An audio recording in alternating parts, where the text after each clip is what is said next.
Good afternoon, everyone. I am Husna Tahreem from Department of English, MA first year. I welcome you to the paper presentations. It is my great honor to introduce the chair of the session, Professor K.W. Christopher. His primary academic specialization include literary criticism and theory, cultural studies, Dalit studies, and American literature. He is actively involved in curriculum design and the publication of undergraduate general English textbooks under the Usmania University jurisdiction. I now hand over the session to Professor Christopher.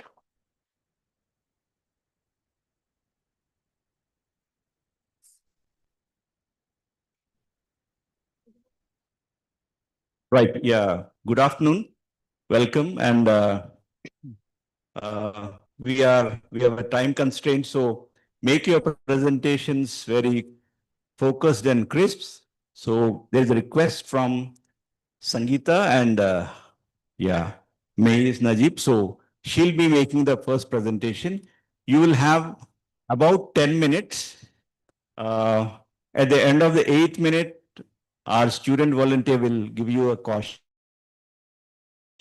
So you need to wind up, right? Yeah.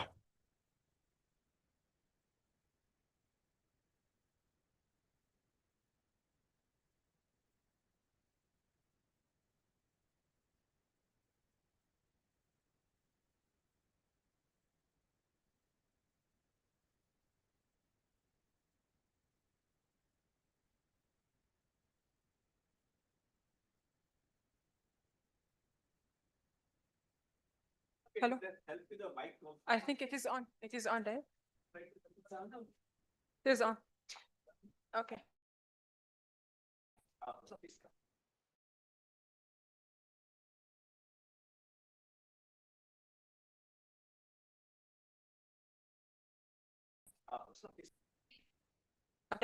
Relevant topic I would like to think in our classrooms, English teaching classrooms, which will handle evaluation in the times or age of AI, some issues and potential adaptations, pedagogical adaptations. Next slide, please. Excuse me. Slide. Yes. So for the first introduction, I wanted to introduce the evolution of writing. So we started with the pen, where you all know, like we had to write individual words on paper, and then we moved to word processor, where formulating or formatting the documents was made easier for students. Excuse me, please. Was made easier for students, but still we had to generate content. For AI generation, we are moving from generating content to editing our content. Change everything. Yes. Which one? It is on. Right? It is on.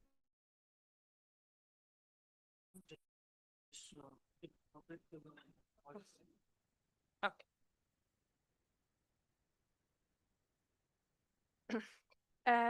So I am using this graph to illustrate the process of AI generation, and I am talking about iceberg. The tip of the iceberg is showing the illusion of competence. So when we generate AI output, when we have AI output, we have the illusion of competence. So we have, let's say, structurally flawless English production.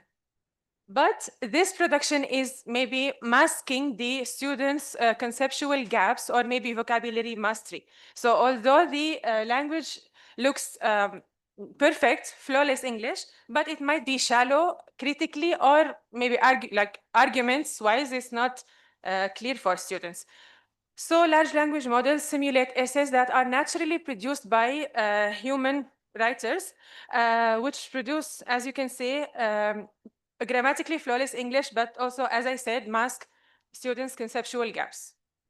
Also, AI detection softwares, they have bias against L2 or non-native speakers of English because of their predictable syntax.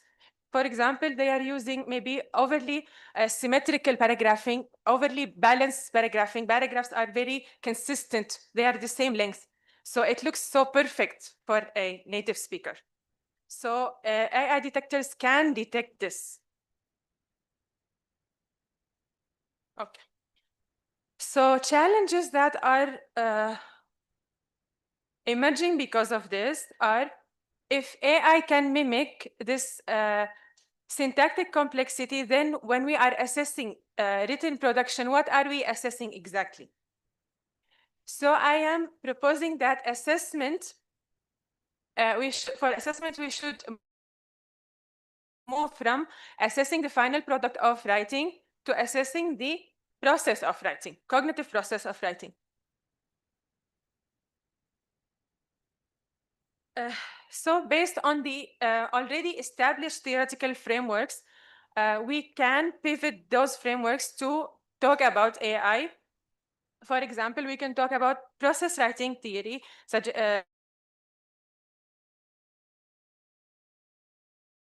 proposed by Flowers and Hayes, that we can talk about AI that intersects in the planning and revising of production, rather than only producing.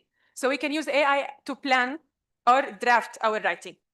Also, we can talk about scaffolding and Vygotsky's zone of proximal development, where we can position AI as a digital peer.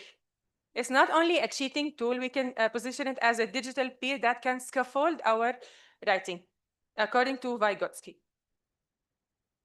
Or drawing on Vygotsky, not according to Vygotsky. Drawing on Vygotsky scaffolding. Academic literacy approaches, so writing according to this is viewed as a social practice rather than individual grammatical skill. So some pedagogical assessment adaptations that we can talk about are a process-oriented scaffolded assessment. For example, we can, if we give assignments, written assignments, writing assignments to students, we can talk about, or we can track their digital footprint through tracking version history logs on Google Docs, for example. This is one way of doing that. Also, we can ask for assessment milestones, talking about, for example, asking students to submit rough drafts, handwritten mind maps, or even defending orally one argument maybe they are asked about. Another way of adapting those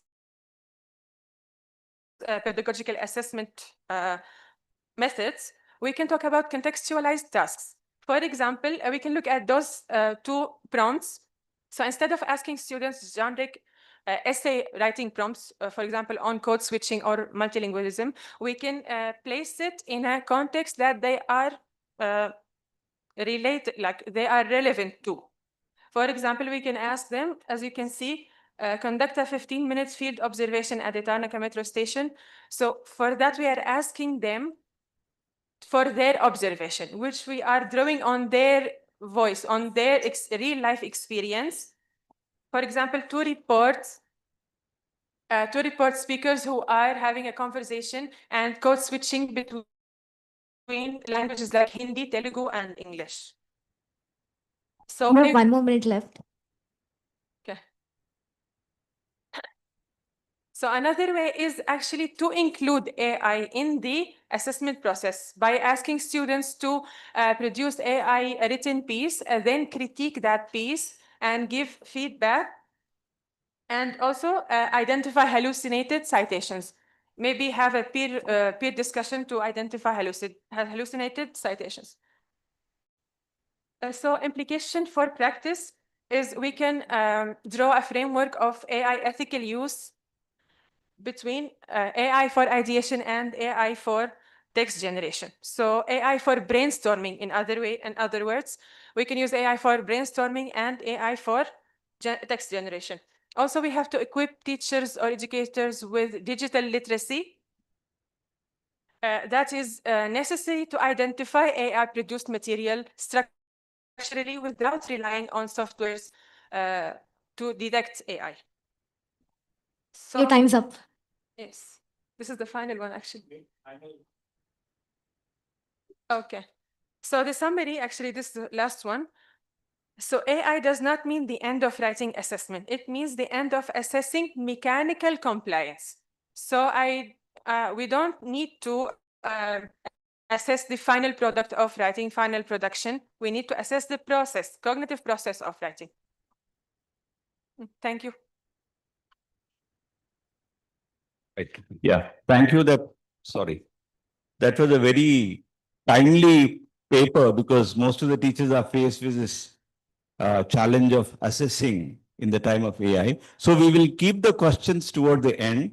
So participants, please make a note of your queries and questions so that we can, if time permits, consider a couple of them, right? So yeah, you can read out the next.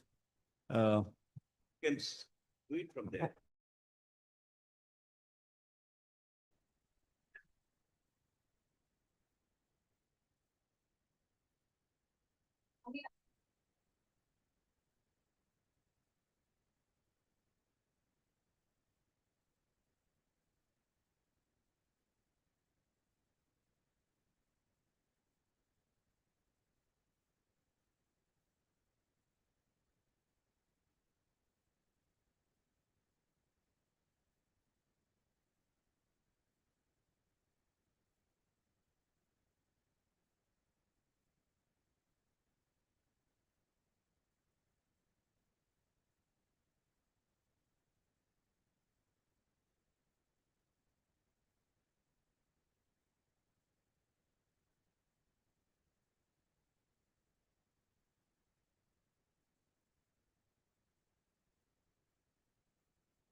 Ma'am, you have 1 minute left.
Emotional consequences of educational decisions. The last one is digital inclusion.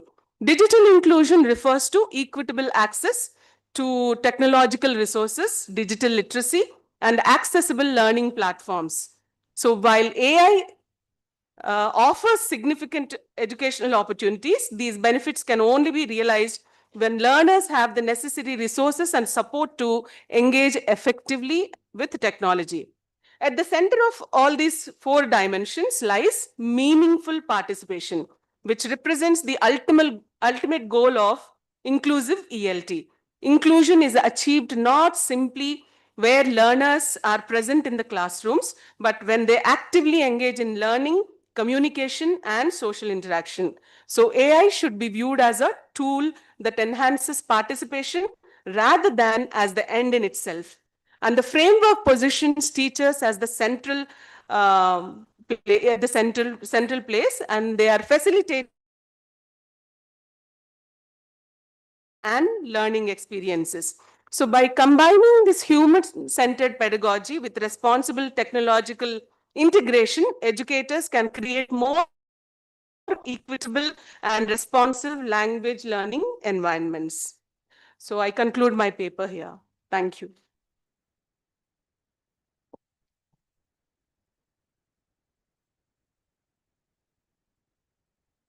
May I now invite our next paper presenter, Sanjo Davis P.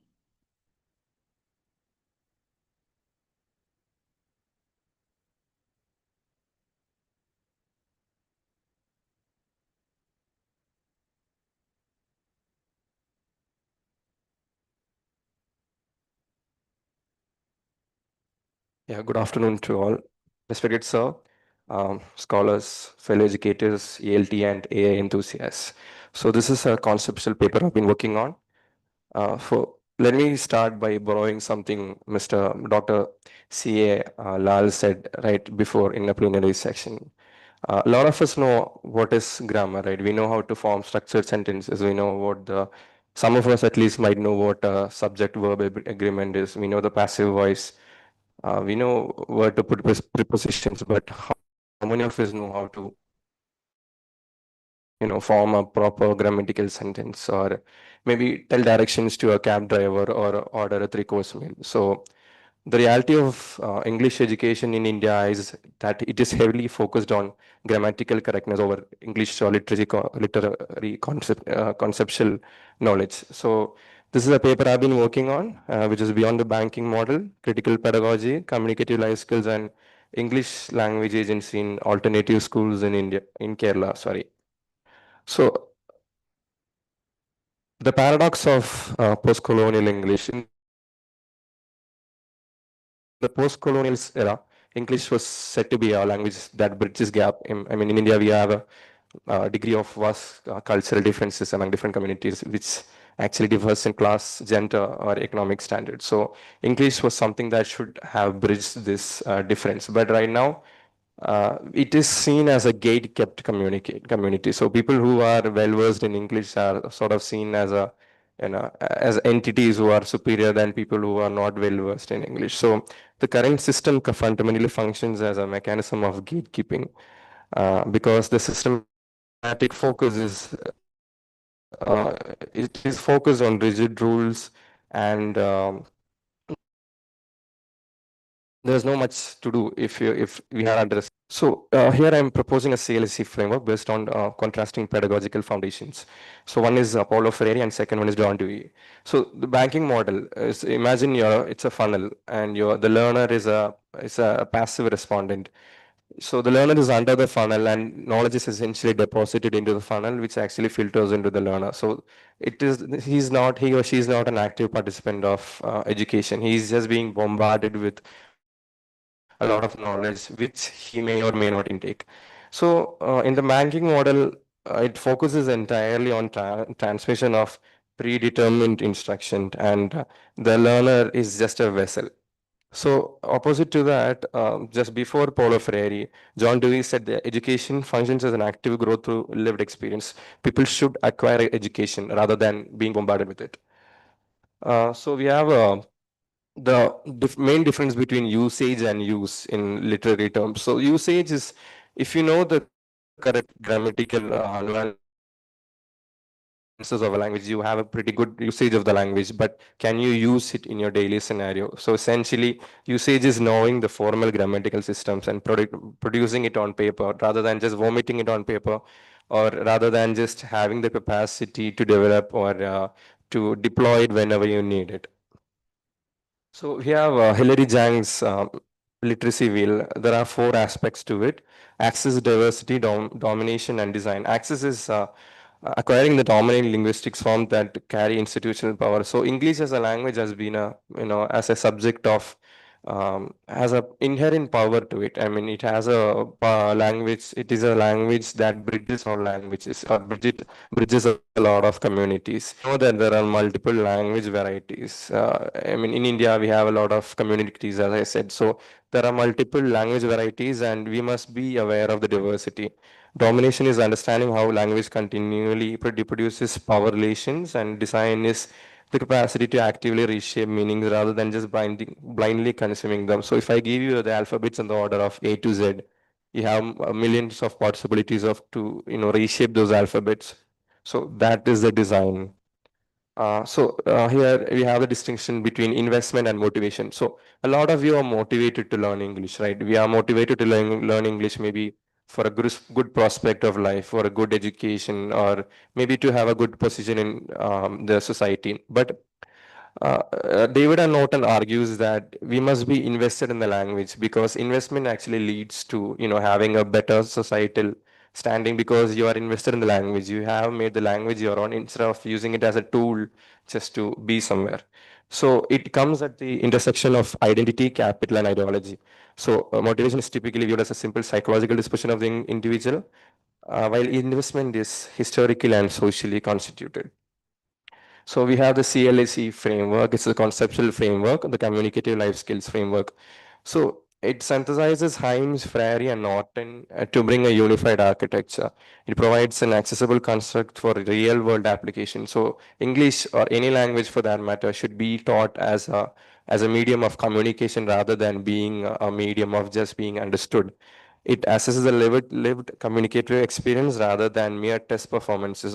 So I think all of us have passed through the literary school system, having written some grammatical sentences on paper, and the community or the education boards has deemed us to have passed.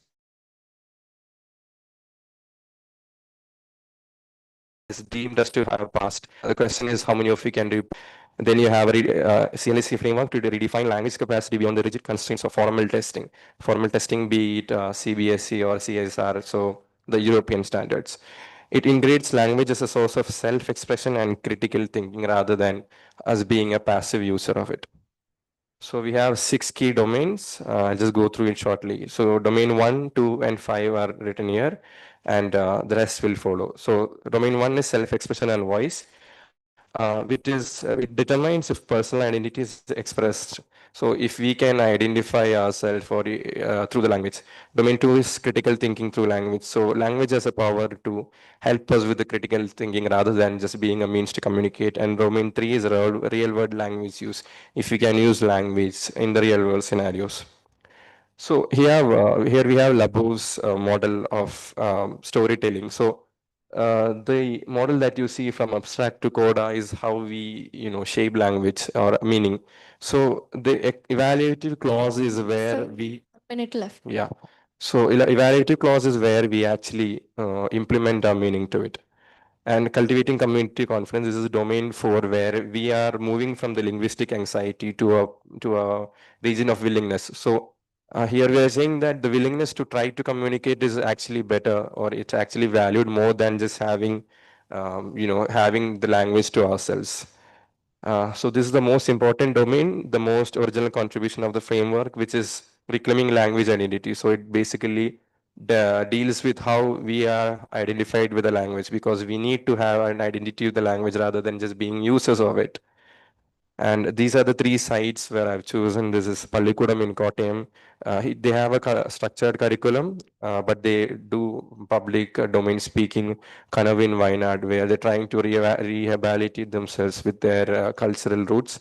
And Sarang Hills, which is a deviant case. So the mixed methodology is a mixed methodology using both methodologies, so the quantitative and qualitative. And ultimately, what it does is it's bridging policy and practice. So we have an AP and we have a lot of policies, but we haven't seen them in practice. So this is a framework which will ultimately, I hope, to help with that. Thank you.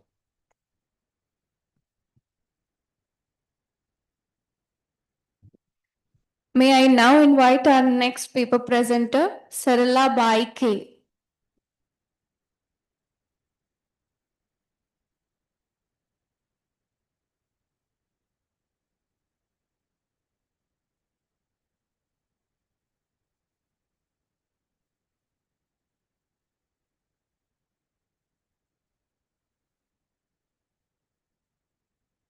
Good afternoon. Good afternoon, respected professors, staff from various colleges and institutes and universities present here for the conference. A warm good afternoon to all. I am Dr. K. Saralabai, Senior Lecturer in English, working at Government Polytechnic, Visakhapatnam. Here I want to present a paper on From Blackboard to Chatbot, Transforming English Language Teaching Through Artificial Intelligence in Polytechnic Education. My paper focuses on the challenges the students face while using the AI tools and also the ethical challenges which they have to overcome. In polytechnic education, where education is linked directly to employment and considered as a professional skill that is needed in addition to technical education at the workplace as a lingua franca for transnational interactions. Teaching English in polytechnic settings is commonly associated with large and heterogeneous classes as well as with limited teaching time, which does not always allow for individual feedback and communicative practice. In this context, conventional teacher-centered methodologies often fail to meet the needs of the learners with different proficiency levels.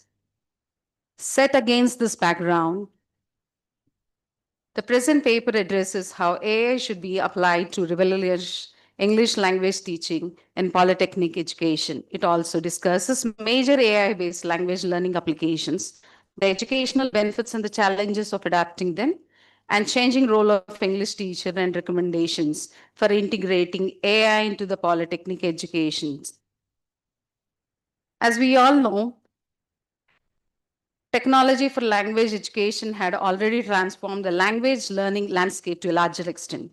Call system, for instance, provided multimedia material language laboratories and computer-based exercises. The newly emerged AI solutions allow the design of context-aware systems that are capable of producing human-like responses. AI also enables lifetime analysis of learning, performance, and delivery of adoption of instruction. AI-powered tools for English language teaching in polytechnic education. In the context of polytechnic education, where effective communication is crucial for both academic success and employability, AI applications enhance classroom teaching by fortifying students' language skills and their ability to communicate in the workplace. In such scenario, ChatGPT, Grammarly, Quillbot, Gemini, and speech recognition systems help improve speaking, reading, writing, and their fluency in the communication. The most obvious use of AI applications are for practicing for interviews, seminars, group discussions, and oral presentations at the workplace. In addition to the above, many AI-powered educational platforms also feature adaptive quizzes, vocabulary builders, reading comprehension exercises, and professionalized learning paths. These systems, by constantly tracking the performance of the learner, suggest relevant learning sources and practice exercises and allow students to advance at their own pace. The benefits of artificial intelligence in polytechnic English language teaching is the students can go in their own pace. Those needing extra help receive additional practice, while advanced learners are present with more challenging tasks. Instant benefit is the feedback which they receive instantly. AI also increases learners' engagement for facilitating interactive learning. Conversational agents, simulations, quizzes, role play, and similar activities also allow students to get involved in authentic communication task instead of passively listening to the teacher or to the textbook. In addition to increasing the confidence, such experience also provide motivation for regular language practice and higher communicative competence. The strategies which can be implemented are institutions should also have clear policies and guidelines on responsible AI use. Moving beyond traditional written assignments, they should implement authentic competency-based assignments such as presentations, Viva Voice, portfolios, reflective journals, case studies, workplace simulations, and collaborative projects. These methods assess student communication, critical thinking, and problem skills.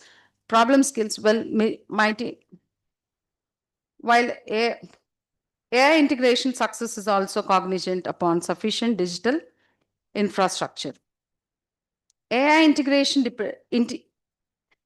depends on partnerships between educators, industry, policymakers, and technology developers.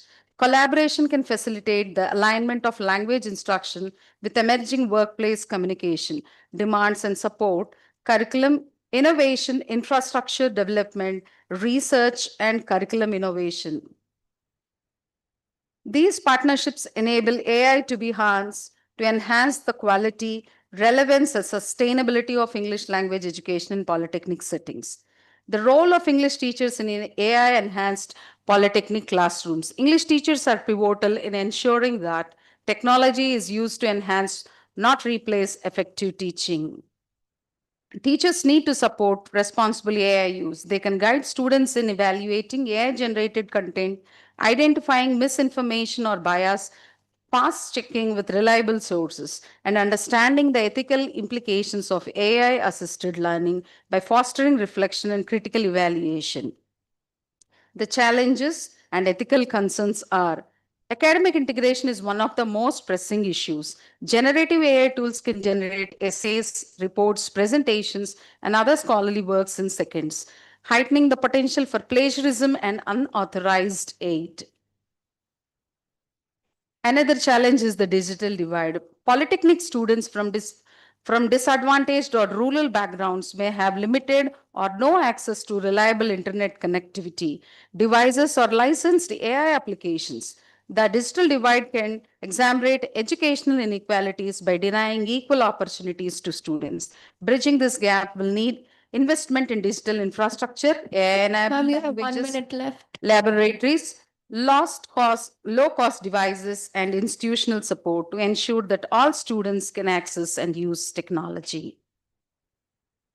I would like to conclude that polytechnic education, where effective communication is closely tied to academic performance and employability, can significantly benefit from AI-powered technologies. AI can support students in strengthening their writing, speaking, reading, and professional communication skills. By providing adaptive learning, immediate feedback, and authentic workplace simulation, AI can improve language learning and foster learner autonomy and lifelong learning. I conclude that AI should be viewed as an assistant, not a substitute for English teachers. Despite their ability to aid in students' pedagogic duties and other personalized support, no intelligent system will ever be able to fully replace the human teachers or the human qualities that make them effective as language educators. Qualities such as empathy, more reasoning, creativity, cultural sensitivity, and real human contact. The future of ELT, therefore, lies in the positive partnership between teachers and AI, with human teachers remaining at the helm of learning by encouraging independent and critical thinking as well as responsible and reflective use of technology. Thank you. Thank you all for giving me this opportunity. Thank you, ma'am. Now I would like to invite our next paper presenter, Shahana Nazneen.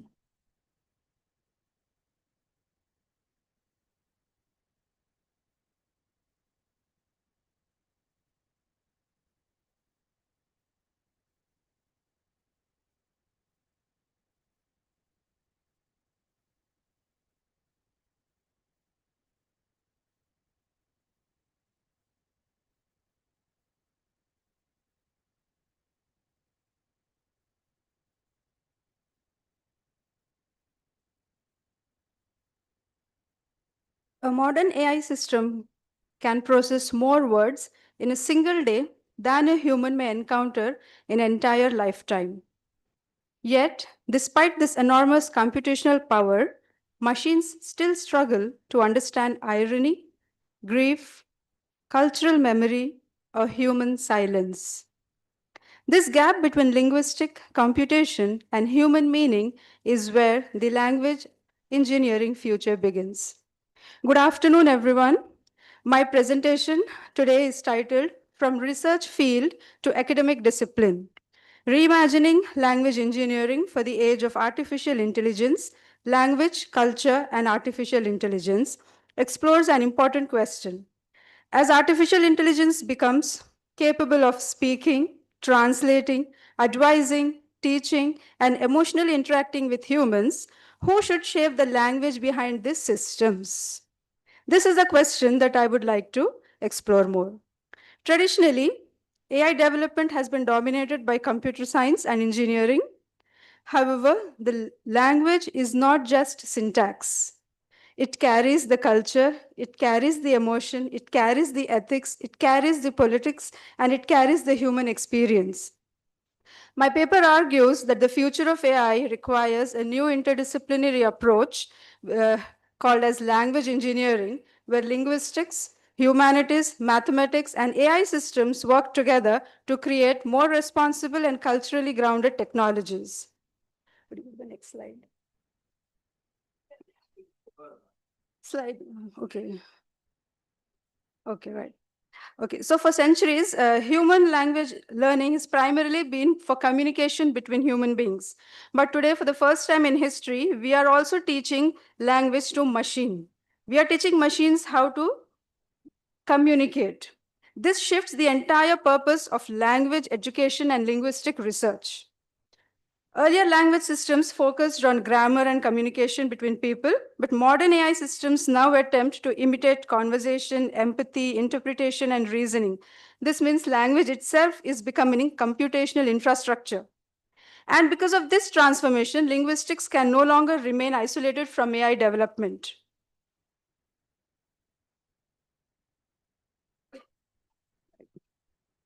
Most large language models that we have today primarily are trained on English as a dominant language, where the data is mostly the Western English. This results in the Western culture assumptions and communication patterns. The problem is not just the translation of English language. The problem is machines may translate the words correctly, but completely miss the cultural meaning, the emotional nuance, the local idiom, or the historical context. As Rajarao once wrote, one has to convey in a language that is not one's own, the spirit that is one's own. This holds today even for AI and linguistics, because today we are not just trying to protect our language from machine interaction, but also the way the machine may interpret our language. So this homogenization of digitalism, because of digital technology, entire culture of language will get homogenized. That means the local language or the local pedagogy which associated with each culture will be totally missed. There is a disciplinary divide between an AI development. Presently, engineering systems dominate the computational efficiency and machine learning, but the ethics, cultural understanding, discourse analysis, emotional communication, multilingual representation remains secondary. This results in AI systems which become technically powerful but socially incompetent. My argument is not against computer science, rather it is that language technologies now require collaboration between engineers, linguists, humanities scholars, communication researchers, and behavioral sciences. So how does that predictive word that you type in your text comes up? There's this mathematical law of vocabulary. So where language models are built using the probabilistic system. So here in computational language, we have mathematics and statistics emerging as people who are dealing with the language. So what they do is they divide the entire corpus of a language into word types and word instances, where word types are the number of words that you use in a corpus, and word instances are the total words that you are using to speak, including the repetitions. So one is word types are represented with V, that is vocabulary, and number of words is represented with N, that is total number of words that you use. Using the Shakespearean corpus, which is much more developed, as we all know, say Shakespeare has used approximately 31,000 unique words and 8,84,000 word instances throughout his writing. Compared to this, the Google Analytics, when Google is trying to make machine learning, then it is trying to communicate in trillions. The language which it generates runs into trillions of word instances. This entire data, who's composing? Who's making this data? Are they linguists? No, they are not. They are just engineers. So this is what the paper challenges. As you can see there, where does this engineering challenge actually lies? The current language modules are trained on data sets which are larger than anything which has previously been seen in the human history. But the scale alone does not guarantee communication and understanding. A machine may process billions of words, but still it may remain incommunicative because it cannot understand irony, it cannot understand emotion, it cannot understand human trauma or social hierarchy. It cannot understand or assimilate cultural sensitivity. So the question is not whether machines can generate language. They are already doing it. The question is, can machines communicate responsibly and meaningfully with humans? Where does linguist come into the picture? As you can see, I would like to propose that linguistics cannot be separated from machine learning today because it intersects with semantics and syntax, and modern AI systems increasingly require the understanding of context and tone. The more language we train machines in, the more we require human intervention. So my idea is today only mathematicians and statisticians do not have the capability to train an AI model. What you requires for the human intervention or better understanding of language and use is collaboration with the linguists as well. So because communication with modern AI systems. Excuse me, can you please conclude? Okay, yeah, Sure. make your final. So what I am proposing is a new framework called Language with Engineering, where linguistics, computer engineering, mathematics and statistics, AI systems, human interactions, they are all become a part of a new program. I believe most of the universities in India actually are offering a few courses in their systems, but these are all in the realms of social sciences. They're not related to the technology at all. For example, I come from a college where we are teaching AI and ML as a course, but the language, English language that we teach them hardly has anything to do with their interaction with machines. We are only teaching them how to communicate with each other, but we are not teaching them how to communicate the machine which they are going to design. Therefore, I propose that universities should start framework where new courses are developed, where they are able to teach how to do collocations, because all mathematicians, statisticians, when language is into their hands, they only use it like an infrastructure. They only use it like a data set. But to us, language is more than that. We use language not just for communication. The language is associated with emotion. In the end, what I would like to say is, see, when we read Jane Austen, we are not just reading Emma, we are not just reading Elizabeth. We are reading the emotion, the society, the politics, the economics, everything that is there into it, the culture. Therefore, my proposal is that universities can start actively encouraging upcoming design more new courses which will benefit, create jobs, and also improve it can expand the understanding of AI and also give an upper hand to the linguist or the language researchers and teachers. Thank you. Thank you, ma'am. Our next presenter is Sarita K. Miss Sarita K.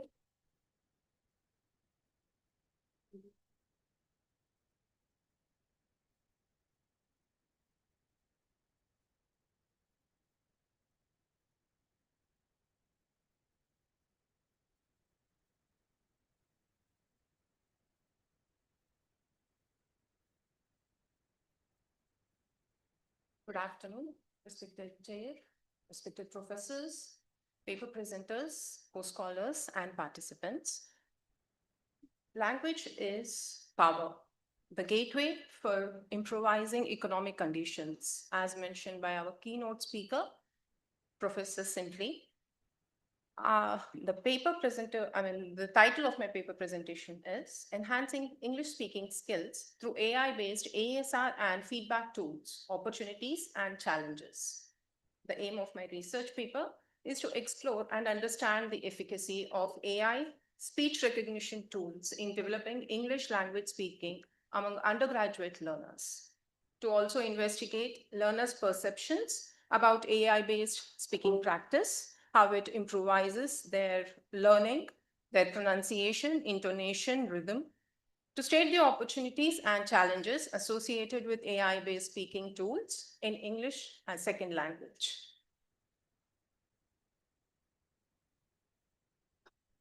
Artificial intelligence is defined as a computer system and a virtual assistant tool that imitates human activities.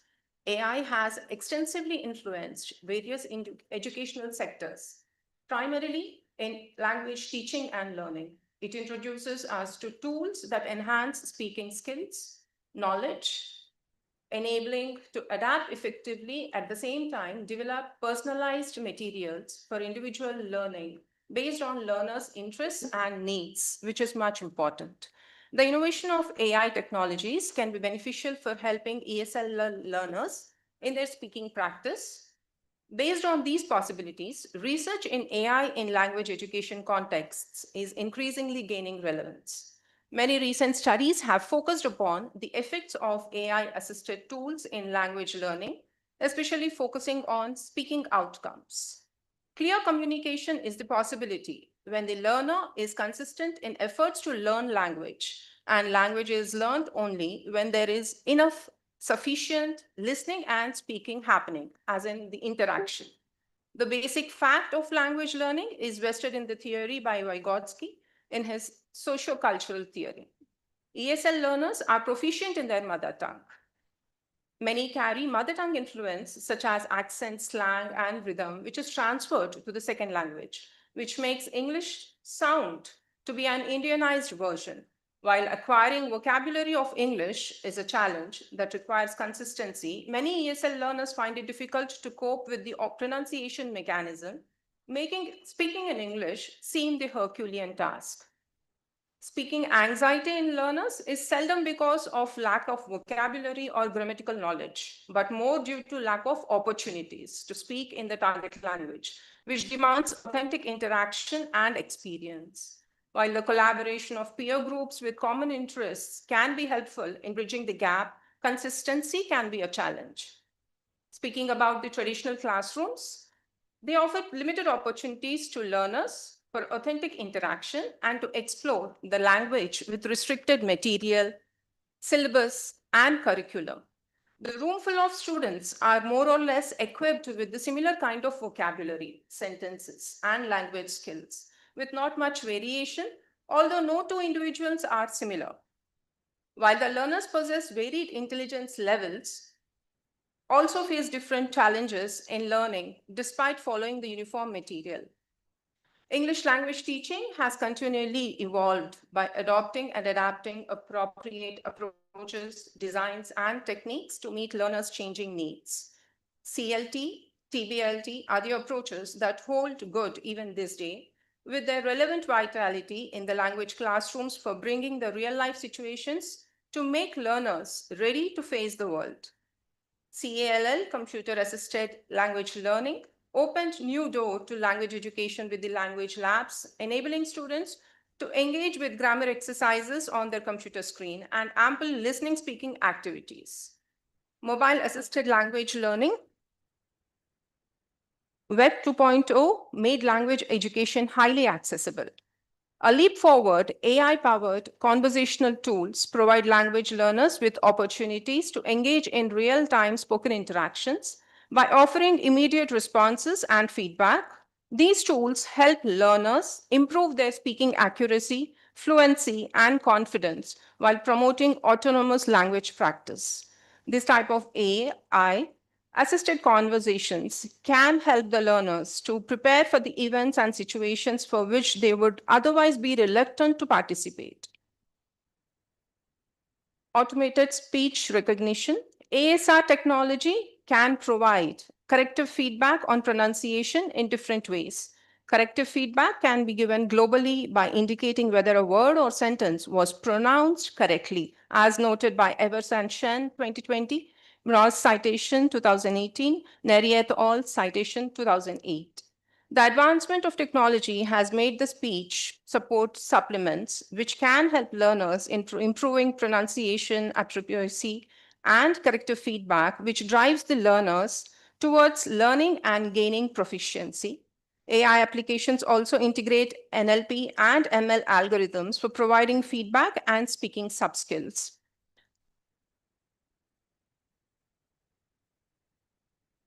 Going forward, looking for the opportunities based on the evidence from the literature, I mentioned the first to be the opportunity and the benefit of AI-based ASR tools as personalized speaking practice outside the classroom, which gives the learner the democracy as Professor S. Ramchandran was mentioning about democratizing knowledge. Yes, this is one feature offered by AI, personalized speaking practice outside the classroom.